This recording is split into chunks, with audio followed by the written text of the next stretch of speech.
네, 우리 찬송가 305장 나 같은 죄인 살리신 우리 1절 한 절 부릅니다.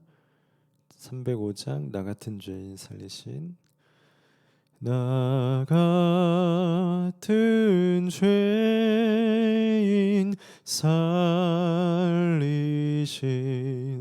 주 은혜 놀라워 잃었던 생명 찾았고 광명을 얻었네. 아멘. 네, 우리 모두를 살리시고 새 생명 주신 주님께 감사하는 은혜의 복된 날이 되었으면 좋겠습니다. 네, 우리 오늘 4월 11일 우리 목요일 아침이고요. 우리 매일 성경 아침 묵상 함께 나누는데 어제 우리 영상은 제가 당일에 다 이렇게 영상 뭐 예배나 이런 녹화 같은 상태들을 보고 나중에 출력물을 결과물을 확인해 봤더니 음성이 빠져 있었더라고요. 제가 미처 체크하지 못하고 또 간혹 기계다 보니까 뭐 그런 사고들이 종종 발생하는 것 같습니다. 그래서 양해해 주시고, 네, 오늘은 목요일 아침 묵상으로 또 함께 기도 나누도록 하겠습니다. 예, 오늘 본문은 신명기 26장으로 이제 넘어가게 되고요. 오늘 본문부터는 이제 이웃과의 관계가 아니라 지금 그동안은 저희가 이웃과의 하나님 나라 가나안 땅에 가서 서로의 민법 간에 사람과의 관계에서 어떻게 질서를 지켜야 되고 하나님 뜻대로 살아가야 되느냐라고 하는 말씀을 함께 나누었고요. 특별히 어제 이제 우리 선거를 통하여서 또 제가 어제 말씀 묵상에 좀 그런 이야기들 나누었는데 또 영상이 올라가지 않게 되어서 좀 아쉬움이 있습니다. 그래서 함께 기도하고 그런 소망을 같이 나누었었고요. 오늘부터는 이제 이웃 관계가 아니라 하나님과의 관계에서 지켜야 될 율법들이 포함이 됩니다. 그래서 특별히 이스라엘의 이 기본 정체성, 지금 이스라엘의 율법이 생겨지고 있는 그 기본 배경을 이해해야지 왜 이스라엘 백성들이 하나님께 그렇게 예배하고 있고 그러한 방식들의 문화가 성립되는지가 그 배경을 이해해야지 알 수 있어요. 그것은 무엇이냐면 기본적으로 그들이 출애굽했다라는 거예요. 완전히 종되었던 자들, 그들의 삶이 없이 완전히 피폐했던 인생이라는 거예요. 그런데 그들을 하나님께서 사랑하셔서 또 그들을 구원하시려고 자녀 삼으시려고 그들의 어떠한 노력이나 그들에게 있는 어떠한 것 없이 그냥 이것을 성경 교리적으로 그냥 전적 은혜라고 하거든요. 일부가 아니라 전적인 은혜. 그러니까 우리에게 이유가 있는 게 아니에요. 우리가 뭐 조금 더 잘해서 이런 게 아니고 그냥 하나님께서 우리를 마땅히 여기시고 기뻐하셔서 선택하셔서 우리에게 전적으로 다 하나님 은혜로만, 하나님의 힘으로만, 하나님의 의지로 우리를 구해 주셨다. 애굽에서 그들을 불러주시고 택해 주셔서 그 모든 과정을 다 하나님이 해주셨잖아요. 광야도 그렇고 그 앞에 일정들 구름 기둥으로 불 기둥으로 그들을 인도하신 게 사실 이스라엘 백성들이 광야에서 배운 게 뭐냐면 우리가 할 수 있는 게 아무것도 없네를 배운 거예요. 그런데 그것이 신앙의 출발이에요. 내가 할 수 있는 게 아무것도 없구나. 정말 하나님이 날 돕고 살리지 않으면 내 스스로 단 한 걸음도 걸어갈 수 없는 것이 사실 인생이죠. 이 지구라는 이 온 세상 자체도 그냥 자연이 올스톱해버릴 끝인 거예요. 태양과 달이 조금만 지구에 붙어버리면 그냥 완전히 붕괴돼 버리고 파멸이 오게 되는 거야. 정말 사람이 할 수 있는 게 아무것도 없네. 그러니 하나님을 의지하자. 이것이 신앙의 출발이거든요. 그런데 많은 사람들은 내가 무엇을 할 수 있을 것이다라고 생각하고 하나님을 의지하지 않고 자신의 삶에서 하나님을 빠뜨려 놓은 상태에서 내가 이 자연을 유지하고 내가 이 질서를 유지할 거라고 생각하는 잘못된 그 자기주의, 욕심과 쾌락과 타락에 빠져 있습니다. 그 전적 은혜가 아닌 나의 은혜인 거죠. 근데 성경의 출발은 전적 은혜예요. 출애굽, 그 모든 것을 하나님이 하셨고 광야에서도 다 하나님이 먹이시고 입히셔서 하신 거예요.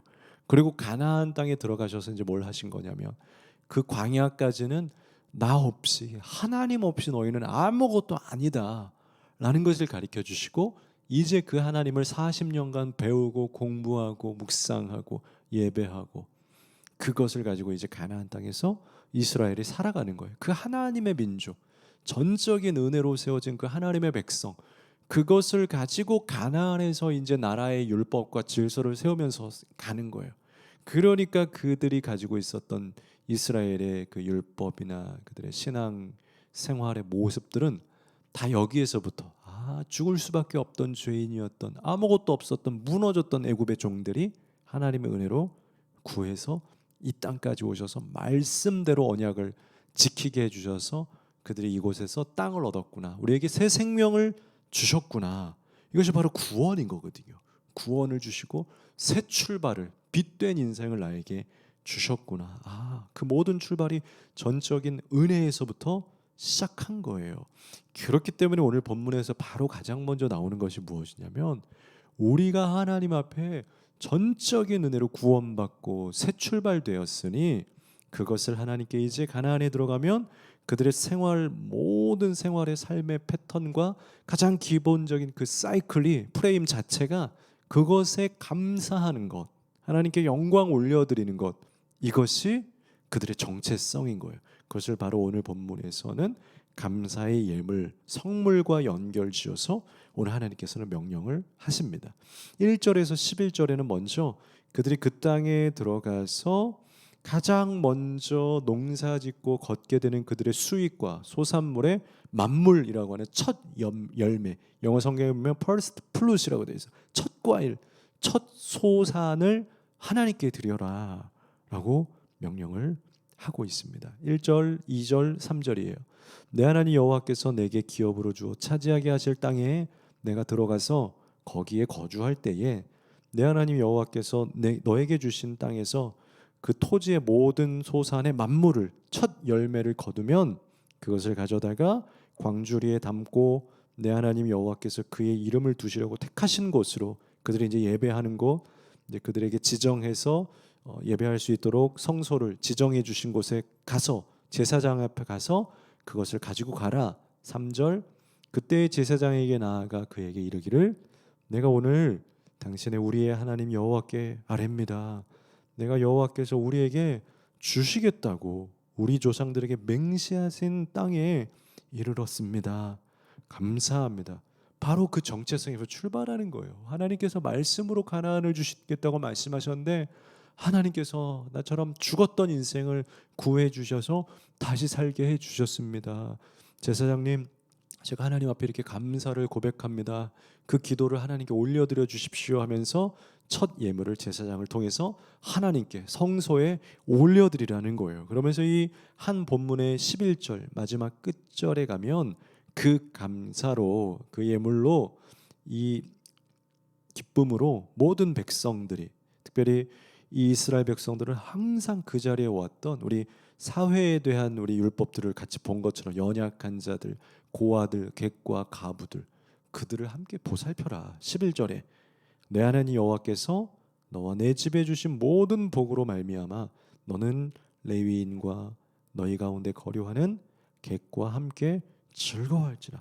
바로 이 첫 소산물이 어떻게 쓰이냐, 바로 우리가 열심으로 일할 수 있었던 것은, 이 땅에서 일할 수 있었던 것은 정말로 땅이 없었던 민족들이 땅을 얻게 되었고, 그 전적 은혜로 먹게 되고 집도 갖게 되고 농장도 갖게 된 거 아니니, 그러니 그 복으로 말미암아 첫 소산을 하나님께 드림으로, 이것은 다 하나님의 은혜입니다라는 표현이고, 그것으로 바로 함께 그 하나님께 영광 돌리는 그 레위인의 직분들, 일할 곳이 없고 이 백성들의 영적인 것들을 책임지는 레위인, 그리고 그 가운데 함께 거류하고 있었던 손님들, 외국인들, 객들, 고아들, 가난한 자들도 있는데, 불구가 되어서 장애인이 되어서 일할 수 없는 사람들도 있는데, 그들에게 이 소산으로 나누어라. 함께 이스라엘 그 민족 사회에게 주셨던 그 건강한 마인드가 이 하나님의 그 예물 안에도 담겨 있었다라는 거죠. 그래서 하나님은 이 사회가 모두가 다 그 감사의 제도 안에서, 시스템 아래서 살아가고 그것을 통하여서 하나님만이 영광 누릴 뿐만이 아니라 모든 민족들이 심지어 종교인들도 다 같이 그들이 함께 공생하고 상생할 수 있는 제도를 마련해 주셨다라는 것이죠. 그래서 12절에서 15절에 보면 이제는 그들에게 11조 제도들을 조금 더 점검을 해주시고 제도로 마련해 주시는데 이스라엘 백성들에게는 11조 제도가 있었어요. 방금 말씀드린 것처럼 그들의 첫 소산 그리고 10분의 1을 하나님께 올려드려서 그것을 통하여서 레위인들이 제사장들이 먹을 수 있도록, 왜냐하면 그들은 땅이 없기 때문에 그렇죠. 땅을 받아서 일하지 않게 되어 있었어요. 그들의 일은 항상 성소에서 성전을 돌보고 예배하고 밤낮 주야로 성전의 불이 꺼지지 않도록 하는 그런 영적인 직분을 맡고 있었어요. 그것을 통해서 이스라엘 백성들이 살 수 있었고 은혜를 누릴 수 있었고요. 그러니까 이 양쪽의 사이클이 같이 맞는 거죠. 제사장들은 영적인 것을, 백성들의 영적인 중보를 맡고 있었고 백성들은 제사장과 레위인을 책임지고 있었고 함께하고 있었고, 그러면서 그들에게 무엇을 주시냐면 이제는 세 번째 해에 해당하는 11조는 어떻게 해야 되느냐, 제도로 아예 마련을 시켜 주시는데 12절이죠. 셋째 해 곧 11조를 드리는 해에 내 모든 소산의 11조 내기를 마친 후에 그것을 레위인과 객과 고아와 과부에게 주어 내 성읍 안에서 먹고 배부르게 하라.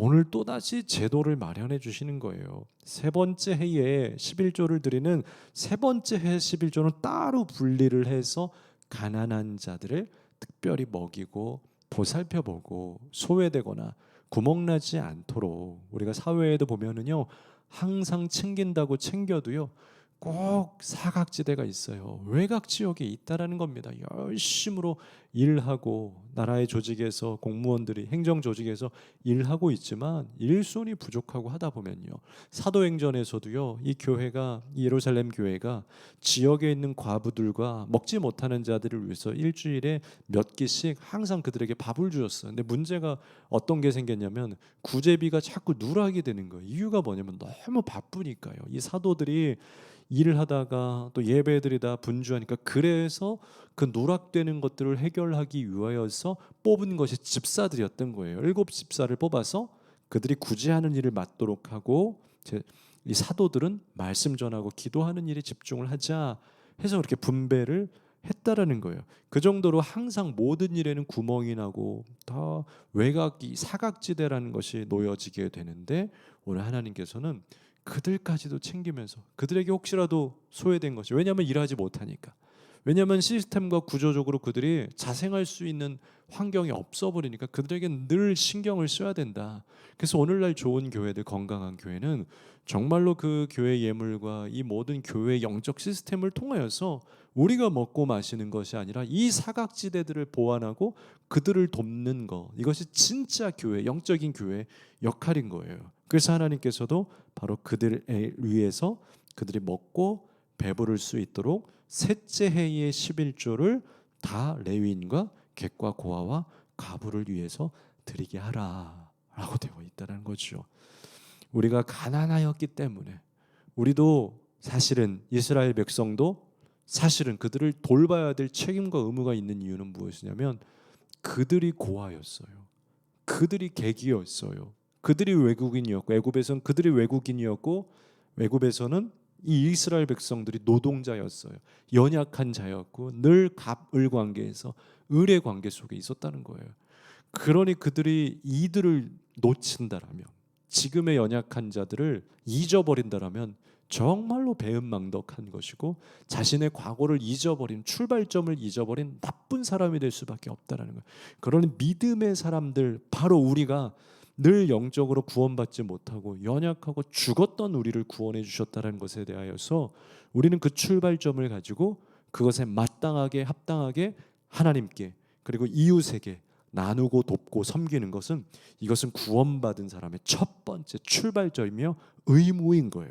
그리고 그 의무를 다하게 될 때, 이 말씀을 지키게 될 때, 오늘 말씀에서 뭐라 그러냐면요, 19절 마지막 절에 그런즉 여호와께서 너를 그 지으신 모든 민족 위에 뛰어나게 하사 찬송과 명예와 영광을 삼으시고 그가 말씀하신 대로 너를 내 하나님 여호와의 성민이 되게 하시리라.